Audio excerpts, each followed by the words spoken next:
Hi viewers, ఈరోజు మీరు TVS రైడర్లో ఉన్న స్పీడోమీటర్లో ఉన్న సెట్టింగ్స్ని ఏ విధంగా చేంజ్ చేయాలి, టైం ఎలా చేంజ్ చేయాలి, trip 1, trip A, trip B ఎలా చేంజ్ చేసుకోవాలి, అలాగే సమ్టైమ్స్ ఈ స్పీడోమీటర్లో range symbol and engine symbol పడుతుంటాయి. వాటిని రిమూవ్ ఎలా చేయాలి ఈ వీడియో ద్వారా నేర్చుకుంటారు. లాస్ట్ టైం మనం ఇంజిన్ ఆయిల్ చేంజ్ చేసాం కదా, అప్పుడు ఈ స్పీడోమీటర్లో ఇక్కడ రేంజ్ సింబల్లో అండ్ ఇంజన్ సింబల్ పడుతుంటాయి. అలా ప్రాబ్లం ఉన్నప్పుడు మనకి స్పీడోమీటర్లో ఏదో ప్రాబ్లం ఉన్నట్టు, ఇంజన్లో ప్రాబ్లం ఉన్నట్టు చూపిస్తూ ఉంటుంది. దాన్ని ఎలా రిమూవ్ చేయాలంటే మనకి right side mode button and set button అనేవి ఉన్నాయి చూడండి.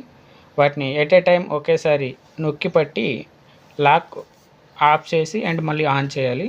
ఆన్ చేసినప్పుడు కూడా అలాగే నొక్కి పట్టి ఉంచినప్పుడు ఆ setting symbol and engine symbol అనేవి రిమూవ్ అవుతాయి. సమ్టైమ్స్ ఇంజన్ సింబల్ అలాగే ఉంటుంది. బైక్ అలా కొద్దిసేపు మూవ్ అయిన తర్వాత ఆ ఇంజన్ సింబల్ కూడా రిమూవ్ అవుతుంటుంది.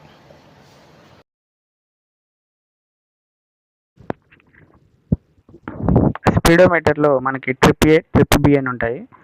వాటిని సమ్టైమ్స్ మనం కొంచెం దూరం ట్రావెలింగ్ చేసిన తర్వాత కిలోమీటర్స్ ఉంటాయి. వాటిని జీరో చేయడం ఎలాగంటే ఇలా రైట్ సైడ్లో ఉన్న మోడ్ బటన్ని గట్టిగా నొక్కి పెట్టి ఉంచినప్పుడు అవి జీరో అవుతాయి. ట్రిప్ ఏ అలాగే ట్రిప్ బి కూడా సేమ్ ప్రాసెస్.